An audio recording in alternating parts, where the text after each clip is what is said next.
Semoga yang nonton video ini dilancarkan rezekinya. Amin aja dulu. Selamat siang. Indonesia bukan hanya dalam keadaan tidak baik-baik saja, tetapi Indonesia dalam keadaan kritis. Indonesia sudah kehilangan setengah generasi. 10 tahun pemerintahan Joko Widodo adalah kehilangan setengah generasi. Apakah kita mau kehilangan satu generasi atau dua generasi yang akan datang? Kemiskinan, korupsi merajalela. Indeks korupsi turun dari 40 menjadi 34. Korupsi merajalela. Rakyat miskin menjadi tambah miskin.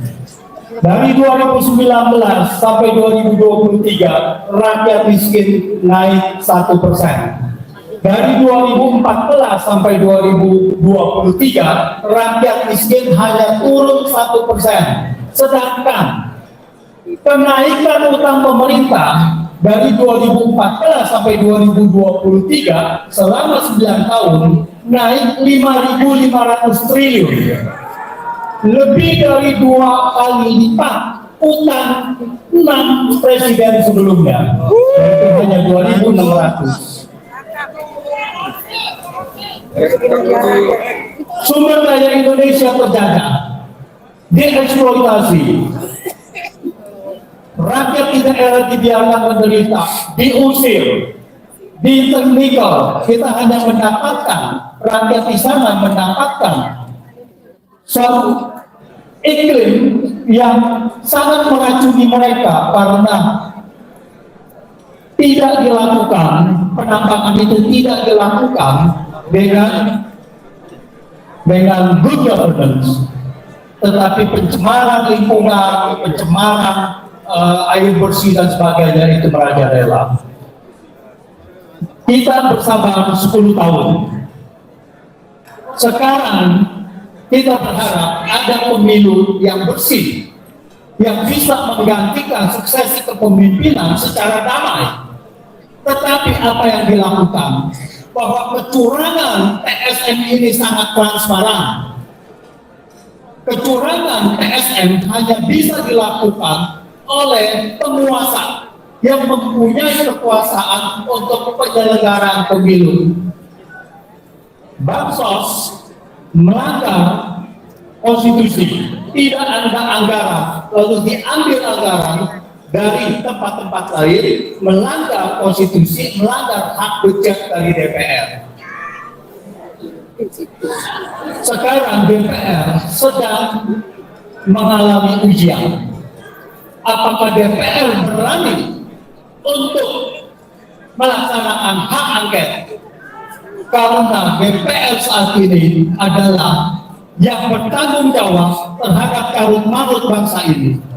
Jadi kita berharap DPR mulai menegakkan kedaulatan rakyat, khususnya 5 partai yang ada di 01 dan 03. Kalau DPR tidak berani untuk melaksanakan hak angket ini, hanya memikirkan kepentingan partainya, bukan kepentingan negara, bukan kepentingan bangsa, bukan kepentingan kedaulatan rakyat, maka menurut filsuf John Locke 1600-an dan masuk ke dalam konstitusi Amerika, rakyat berhak melakukan revolusi untuk menurunkan pemerintahan tirani. Jadi tinggal tergantung dari rakyat sekarang, apakah kita mau bertahan sampai 10-20 tahun lagi bahwa kita akan tertindas, atau kita bangkit sekarang. Terima kasih. Jika kita mengatakan bahwa kita sudah dihancurkan, konstitusi, undang-undang, segala macam sudah dihinakan, sudah diinjak, maka Joko Widodo adalah sumber dari sumber masalah. Oleh karena itu, Bapak Joko Widodo wajib mundur.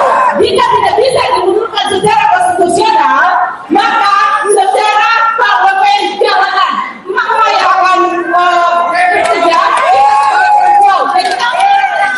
karena kita yang merasakan kita berjuang di jalan untuk anak cucu kita. Betul. Karena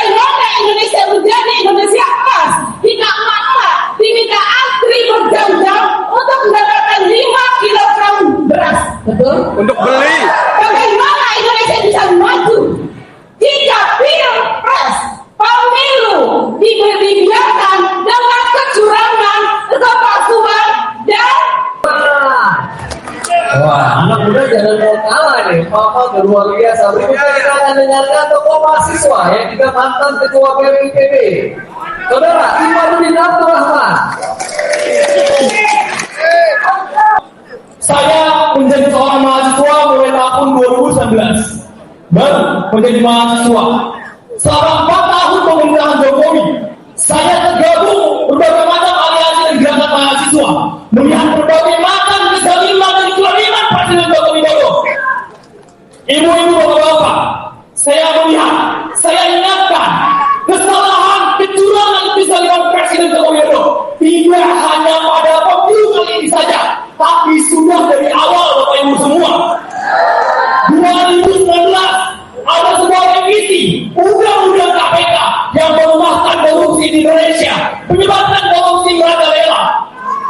2020 sebuah revisi, sebuah undang-undang baru bernama Undang-Undang Omnibus Law disesatkan untuk menindas kaum buruh, untuk menindas berbagai macam infrastruktur di Indonesia, menciptakan aset-aset kita, banyak hal kita dikuasai oleh asing. Banyak hal-hal lain yang mengelola semua. Ribuan berdasarkan konflik agraria yang terjadi di Indonesia, itu semua terjadi ketika masa kepemimpinan Joko Widodo.